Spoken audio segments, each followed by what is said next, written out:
ঠিক এখানে যে স্পটটা দেখা যাচ্ছে, এই স্পটটার এখানে হলো পেঁপে গাছটা ভেঙে গিয়েছিল। তো এই গাছ ভাঙা পেঁপে গাছটা আমি এখান থেকে কেটে ফেলে দিই। আসসালামু আলাইকুম। এটা যেটা দেখাচ্ছি সেটা আমার বাগানেরই একটা পেঁপে গাছ।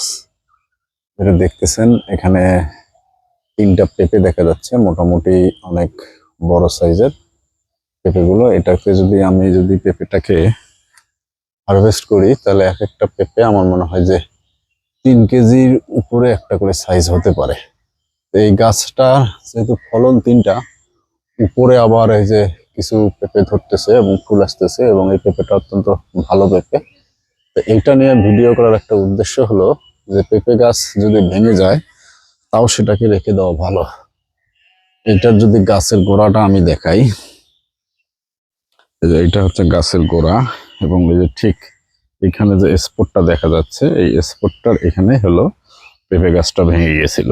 তো এই গাছ ভাঙা পেঁপে গাছটা আমি এখান থেকে কেটে ফেলে দিই নাই, গাছটা রেখে দিছি যে এটা হলো দেখার জন্য যে এটা কি পরিমাণ পেঁপে ধরে বা হয় কি না হয়। তো সেখান থেকে মাশাআল্লাহ আপনারা দেখতেছেন অত্যন্ত খুব সুন্দর একটা গাছ হয়েছে এবং খুব সুন্দর এটার ফলন।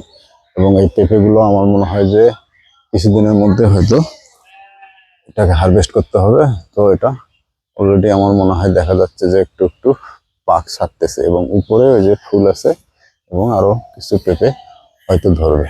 এই জন্যই আপনাদের বাগানে বা বাসায় যদি পেঁপে গাছের মাথা কখনো ভেঙে যায় তাহলে সেটাকে কেটে দিবেন না, সেটাকে যদি রাখা সম্ভব হয় রেখে দিলে এখান থেকে ভালো কিছু পাওয়া যাবে, আশা করা যায়। তো ঠিক আছে, ভালো থাকবেন। ধন্যবাদ সকলকে। আসসালামু আলাইকুম।